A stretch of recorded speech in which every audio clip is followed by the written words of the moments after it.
amazing ladies, and welcome to the HerStory podcast. I am your host, Kylie King, the founder of Australian Ladies in Business Initiative, and I am so excited today to be joined by the incredible Sara Knight from Sara Louise Photography. And not only does she run an amazing photography business, she's also our 2024 winner of the Overcoming the Odds Award in the ALIBI Awards. Thank you so much for joining me today. Thank you so much for having me.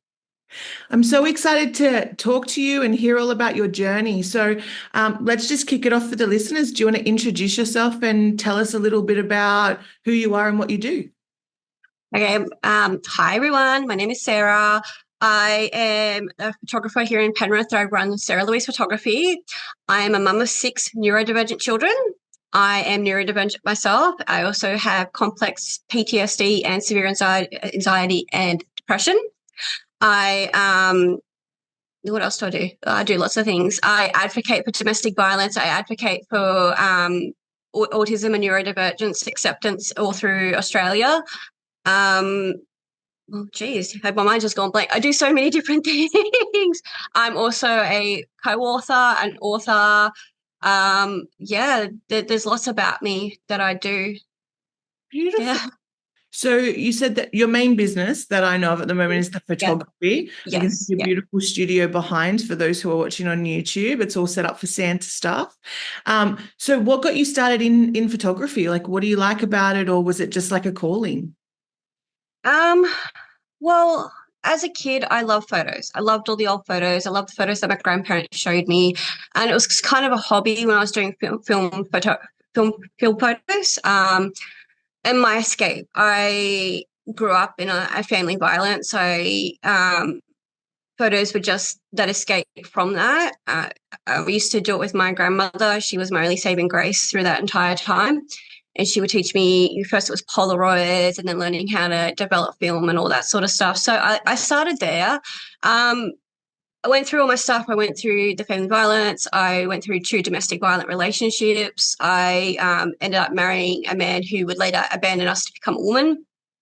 And then 7 years ago, I couldn't figure out where I wanted to be. I was, it's so hard to explain. I was lost. I didn't know who I was. I had become this chameleon in society. I was what everyone else wanted me to be. And I just didn't fit the mold. And I felt so lost and that. So when I met my now husband, my biggest fan, he actually encouraged me to start finding myself and finding who I was meant to be. So at the beginning of our relationship, I, started, dabbling into a few things and that. And then I just sat down and I thought about it. And I said, you know what? I love photography so much. It's part of who I am. It's the original part of who I am too, who I am meant to be. So I went and did a course at Napi and TAFE. I met 2 amazing mentors, Adam Knott and Julian Watt, and they said they never met anyone like me and probably will never ever again.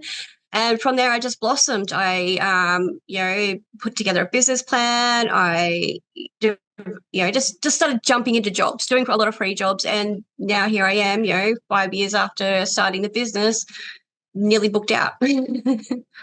Incredible. And I can see all the beautiful trophies behind you. So even though it's been 5 years in business, people are noticing the effect that you're doing and what you're putting out into the world because you've got some shiny things up there. I do. I have, there's supposed to be another one, hasn't arrived yet, but I've won Landscape Photographer of the Year, the international for the Australia side, 22, 23 and 24. I've won Best Most Affordable Photographer of Sydney. I won local business awards and, of course, the 2024 Overcoming the Odds, which absolutely shocked me. I think everyone saw my face on that.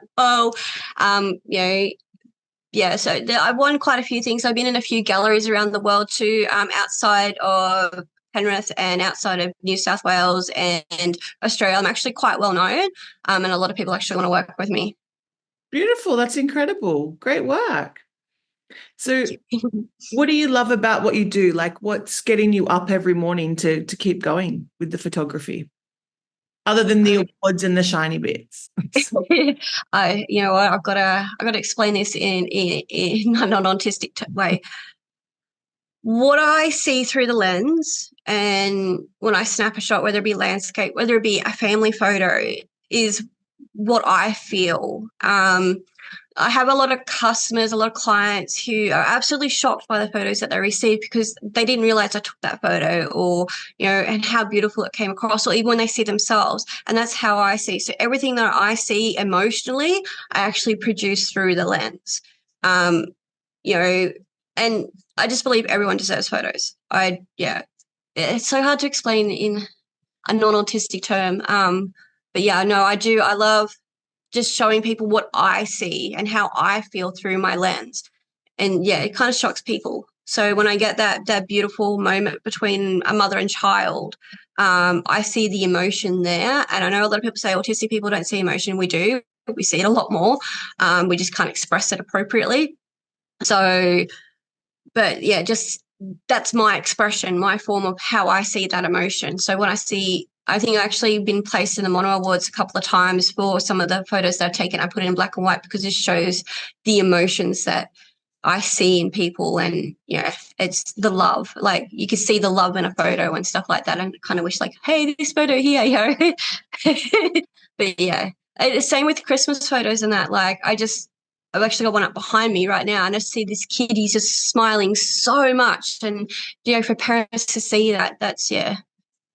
I know everyone's got lots of positive things to say about how I take my photos, but how I do it is that it's the way I see the world. Yeah. Which is beautiful because, as you said, it's through your eyes, and not many people get to see that because they're your eyes, right? So you see, and what other people see is very different. So the fact that you can capture that on film and still get that raw emotion and still get the parents to see a different side of it is such a beautiful thing. Yeah, I've created a new niche, candid photography. But the problem is people are trying to set up the candid photography photos, and where it's just natural, you just naturally take the photos. You just let a family be, let them run around, do all that sort of stuff and act naturally, and you can get those photos.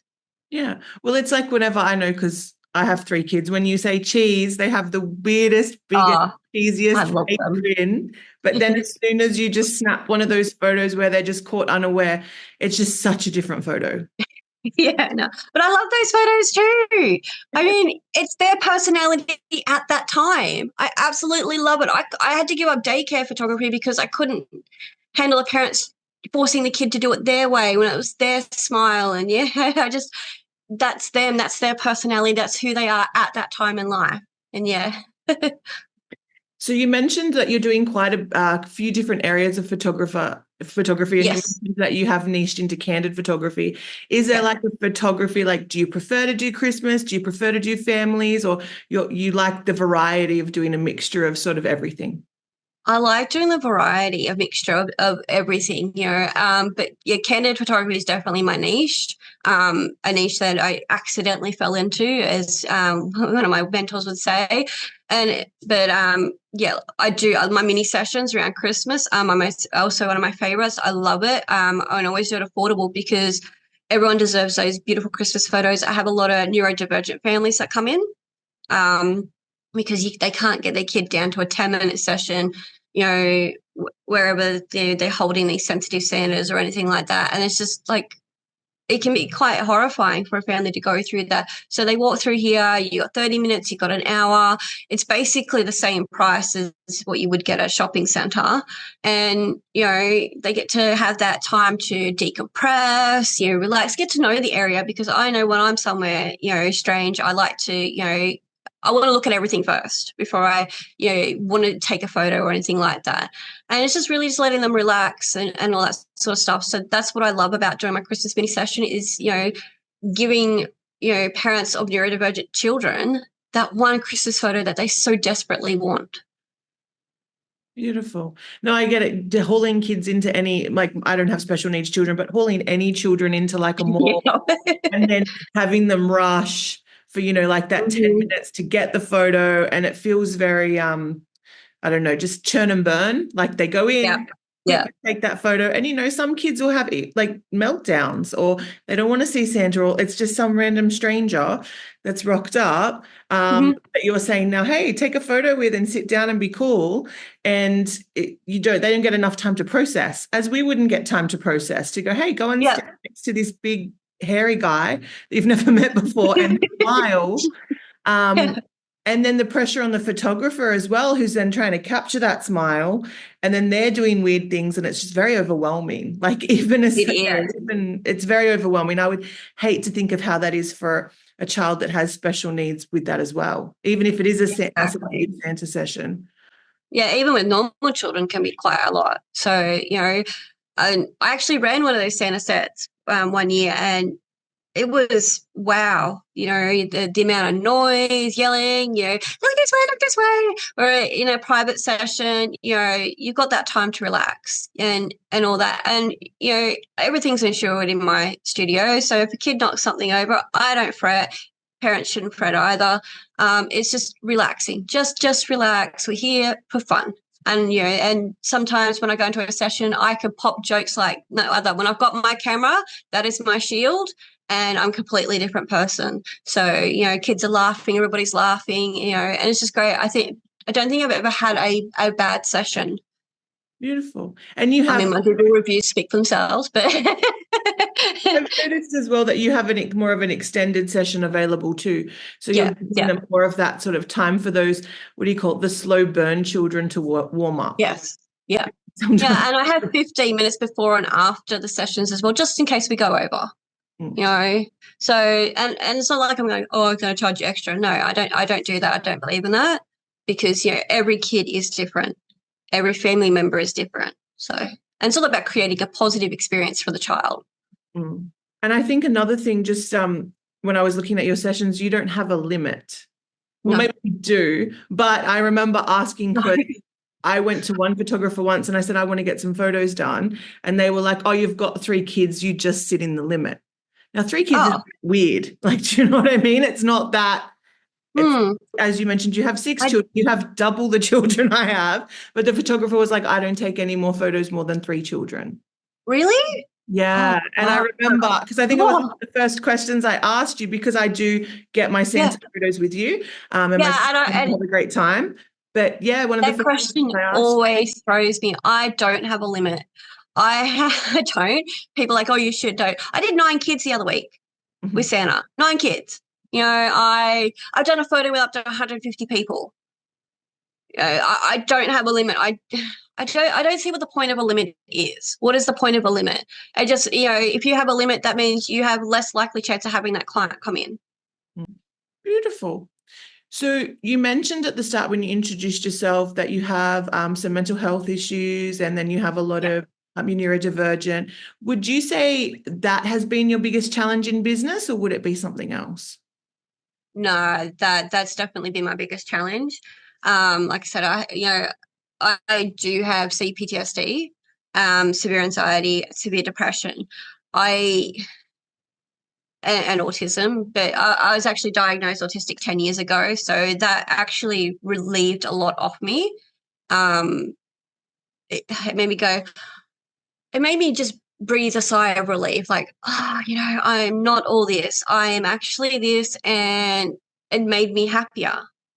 I was the kid who didn't have a lot of friends. I was the kid whose mother always called her a liar, and, because I couldn't look her in the eye, I was a liar. And she was the type of woman who would literally set me up to be able to punish. So she hid money in mine and my brother's room so she could beat us up and claim that we stole it and all that sort of stuff. So, just to have that diagnosis itself was just, it wasn't me. I'm autistic, and that explains so much about me, especially when I get my favorite topics. With CPTSD and severe anxiety and severe depression, it's a lot harder to manage. There are times where I doubt myself a lot. There are times where I just feel like the world doesn't see me, doesn't like me.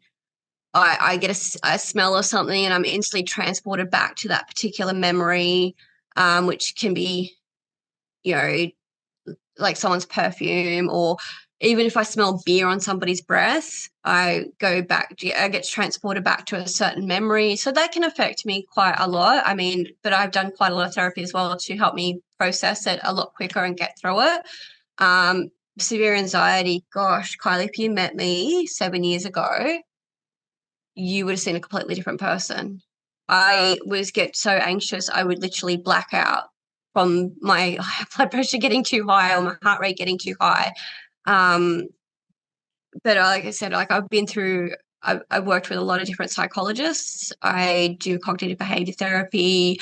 I worked at so much, and yeah, today it still affects me. It's not something that's going to be cured or go away or anything like that, but it's just working through it.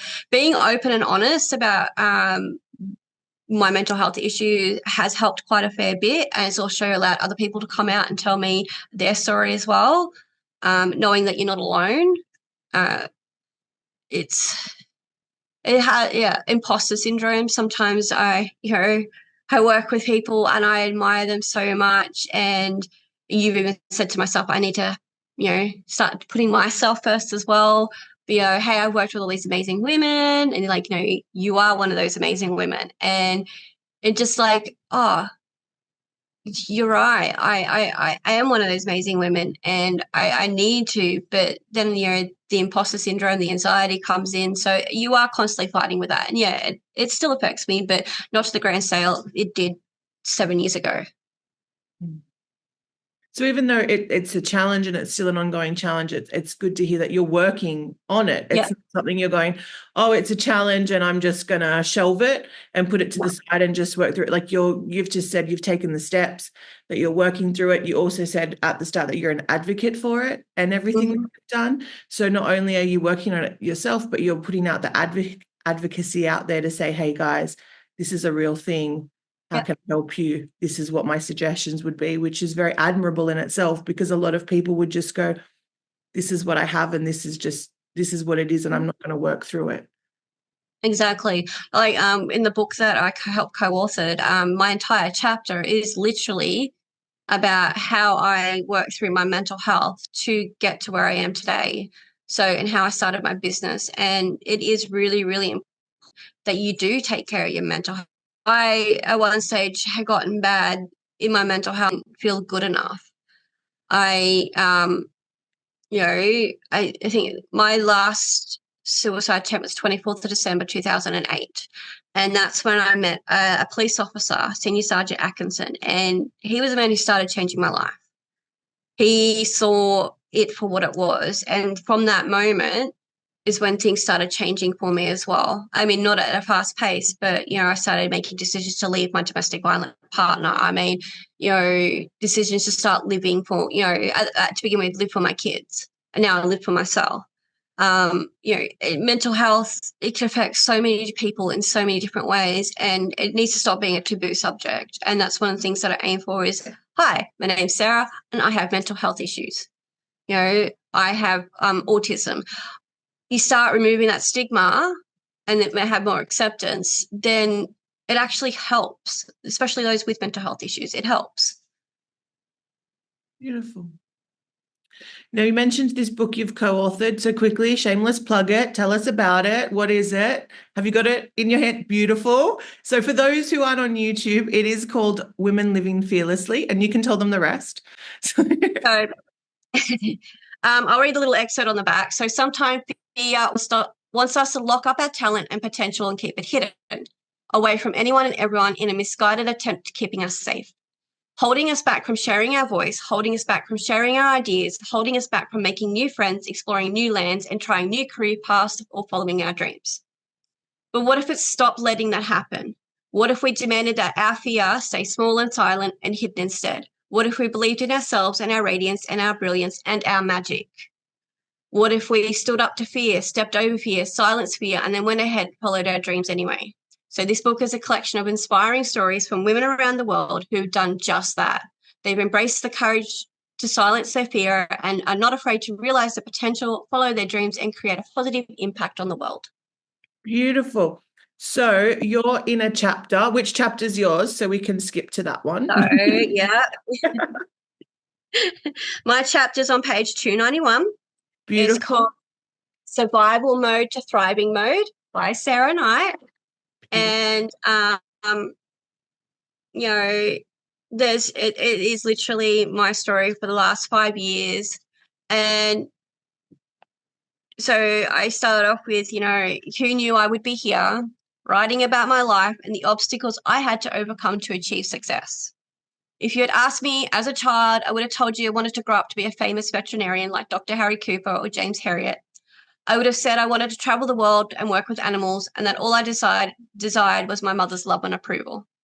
And, that's just how it begins. And, I end on a quote. I go, there's a quote spoken by Robin Williams in the movie Dead Poet Society by Tom Schulman that inspired my life. And I have this quote literally in my house. No matter what people tell you, words and ideas can change the world.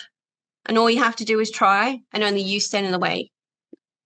Beautiful. Yeah.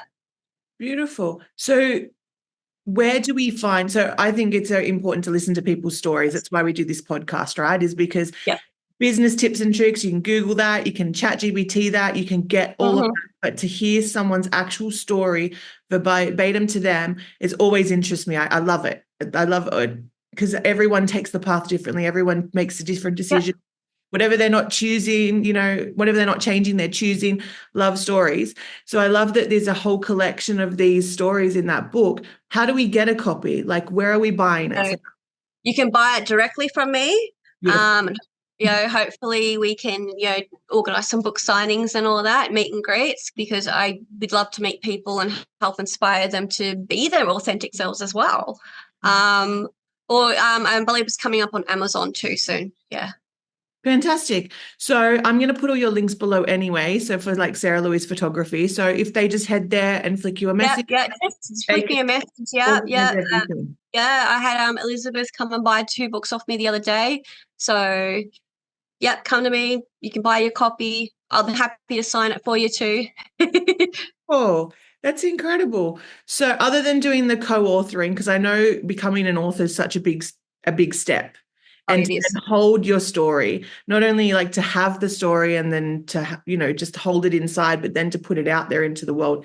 It's such a big thing. So it's such an incredible, a lot of people don't. So good on you, because a lot of people don't. They go, yeah, I'm going to write a book, or yeah, I'm going to add a chapter. And then like 10 years down the track, they're like, yeah, I'm going to write that book, and yeah, I'm going to write that chapter. So to get it out there. Definitely. And it's leading into a memoir. I do have to, make sure that it's legally, I can't, my family can't come after me all the time for it, because, they still attack me on a daily basis. Domestic violence, it never leaves.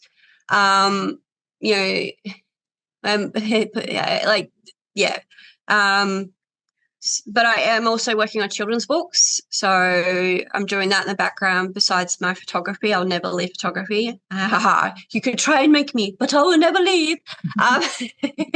And so I'm doing a whole series of children's books around.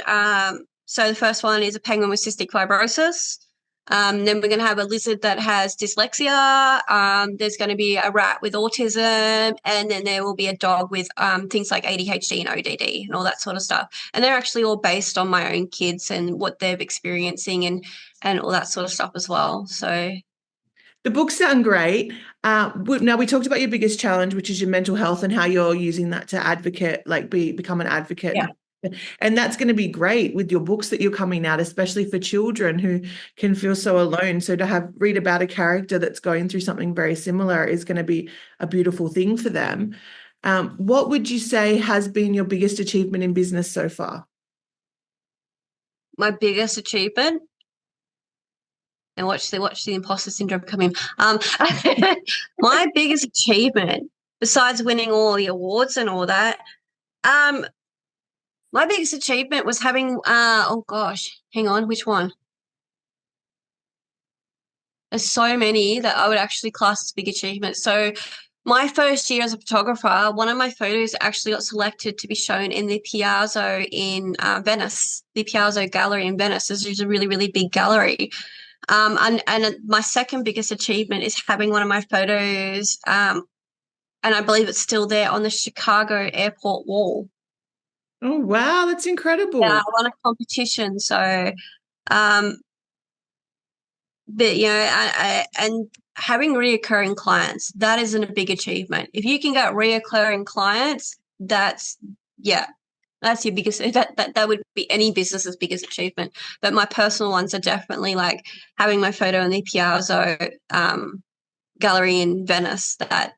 That's a big one in my first year as a photographer. Beautiful. That's incredible. Was it up there for long? Was it like a few months or like how long was it up? It was a 3 week showing. Oh, Yeah. beautiful. Yeah. So I've been in like, I think 16 different galleries around the world, all over the world and all that. So yeah, every time I get in one, I'm like, oh, I get so excited. I'm literally jumping around the room. Ask my kids, they look at me like I'm weird, but you know, um, which I feel sad because I kind of back down a little bit from entering into competition. So that's on my goal for 2025 is get back into the competitions and showing my work again because I just absolutely love it. Fantastic.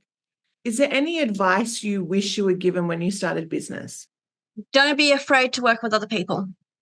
I think when I first started, I didn't know very many people and I was a bit afraid. I thought people would judge me and all that sort of stuff. And now you look at me today, I've got so many. I've got ALIBI, I've got Pen Chamber, I've got my mentors. I've got so many different groups of people who give out so much different advice. And it's great. It's absolutely beautiful. Whereas before I'd have to research on, the business.gov website or something like that. So don't be afraid to reach out to other people. That's what wish I was told when I first began. Now, just to clarify with other people in these communities that you have, you're not scared to go up and support other photographers? Oh, hell no. Hell no. How many photographers do I support? I talk to I blah, know, blah, that's why I asked the question blah. because there seems to be this mentality with some people in business. It's like, oh, you're another photographer, you're taking my clients. I'm not just saying photographers too. I mean, like just other businesses, like, oh, Yeah, you're another coach or you're another yeah. dentist, you're taking my clients, go away. So, Just because I'm a photographer, my style might not work for them, but I may so know someone's style. I don't do wedding. So I'm going to go, hey, Erin, I've got a wedding for you. I don't do big commercial shoots. Hey, Ben, would you love this job? I rather create a co-working effort with my photographer colleagues than go, oh no, I'm not doing that. And, being a snob in the industry. And don't get me wrong, there are a few snobs in the industry. I've had some, bad mouth me. I had one year, one photographer running around saying, don't go to her because this photo, she's autistic. And I actually cried that when I heard that. That actually made me cry. But but I've actually developed quite a lovely group of photographer colleague friends, and I share work with them. They share work with me. I think I had my teeth done a couple of weeks ago, and it was really swollen. But I had a girls' night out event I needed to photograph. So who did I call? I called Erin. I said, "Hey, Erin, would you love to come and help me? I'm happy for you to promote yourself and all that sort of stuff." So I believe in, working and co-working together because what I do may not be what you want, but I know people who do. And, what they do may be something that you don't want and it's more under my sort of niche. So, and I think that's so important because the client will just be like, well, you know what? If they're referring me to someone who's similar, like what great customer service. I'm still going to refer that photographer, even though I've gone to someone else because they've, I found them and then they've led me right to where I need to go. So I think that's so important. And I know you're not like that. That's why I wanted to bring that up and mention yeah. it in the episode today, because I feel like some people get very, very pedantic on I am this and I'm not going to be there. But same with me, like in regards to hypnotherapist, I can work with smokers, don't really like to, just because it's my thing. I'd rather delve in my niche, which is past life. But I'll be like, here's a hypnotherapist I know who does that, who specializes in that. That'll probably give you, what you're looking for more than what I could do. So, or that I'd be willing to do. Do you know what I mean? So I think that's super important to have that as well. And as you said, it works both ways. One day Erin could be doing a photo shoot and she'll be like, hey, Sarah, do you want to come and join? Exactly. It's better to work together than, trying to stop each other, because you're not going to get far if you stop each other. And you know what? You're always better off going with the person who may know more about what you want than, trying with the person that don't. And it's good when you can refer people. So you've got lots of things happening. You've got your books that you're authoring, your advocacy work, your photography. What is Mm-hmm. your ultimate goal for your business, if you're willing to share it? Like the big, hairy, scary one. The big, hairy, scary is I would love to create some sister companies, some sister businesses. But that's a bit far off. I guess one of the biggest goals I have is that I want to open up an art gallery for the neurodivergent people.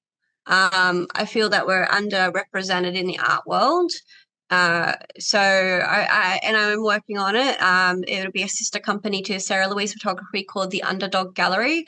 And yeah, so where people, neurodivergent people come, they can show their artwork, they can have other people speak on their behalf, sell their artwork and all that sort of stuff. So that's one of the next big things that I've been slowly working on, is definitely there, creating that. And I even teaching people how to, to unleash themselves in their own creative way through photographs and stuff like that. Beautiful. That sounds exciting. Is there any advice you have for anyone in business, or maybe more for the neurodivergent, because that's been your experience? Is there any advice you'd have for someone that sort of maybe wants to get started in business but is maybe stopping? You've mentioned imposter syndrome, and there's statistics out there that state that 70% of women, mostly women, don't even start a business because of imposter syndrome. So is there any advice you'd give to them?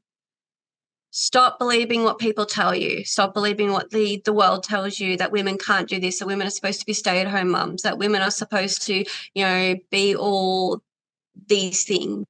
Take your feet and jump feet first into whatever. If you fail, you learn. All right. Just jump feet first. Take every opportunity thrown at you. And keep telling yourself, I can do it. I am me. I can do it. Let's keep going. Those are some of the words that I tell myself. We keep going. You can do it. You are this great person. Jump feet first. Take every opportunity, because that's what I did. And look where I am today. And it all started because I took a plunge. I took a plunge. I took a plunge to go to TAFE. I took a plunge to take up student jobs at TAFE. Hey, I'll do it. Just jumping, taking those feet and jumping straight first into the ocean, and not being afraid. Just do what you can. That's my biggest advice to everyone is, just jump straight first, even if you're scared to. Beautiful. All right. So now, because your photography is your business, what is one tip, one expert tip in photography that you would share with the listeners? Stop hiring air taskers. Shades aside, clean the lenses. Oh. I don't know how many times I go through my Facebook feed and people putting up videos for their businesses and the lens is dirty. Because What's the best way to clean a lens? Like not licking it or rubbing it with your shirt? Probably not, even though if you see me do it, don't tell anyone. I have soft cloths. Even if you go into the chemist and buy those anti-fog wipes, that's pretty good. A soft cloth, they help. But yeah, it's very frustrating. All I want to write on the people like, clean your lens, clean your lens, clean your lens. Definitely, it doesn't come across as professional if you've got like this sort of like a white glare coming across, a foggy look or something like that. So always clean your lens and stop hiring backyard photographers. That's good. No, that's good. Especially the lens part, because especially a lot of people take videos on your phone and you don't know where your phone's been, bottom of your bag, in your pocket, your kids have run off. I know whenever I get my phone from my kids, I'm like, where did this stickiness come from? Like, where did this come from?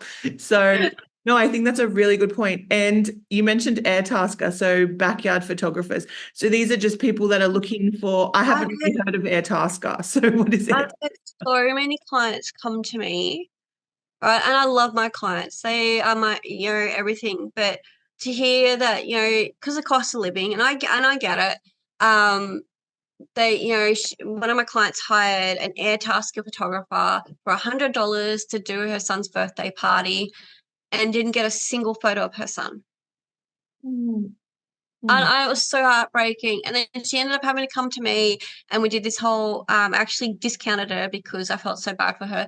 But we did a cake smash here. But yeah, it breaks my heart when you don't get what you pay for. And unfortunately, with, people who hire off sites like that, you really don't know what you're getting. You can't see their profile, you can't see what they've taken, and you don't know really what they're like until they show up.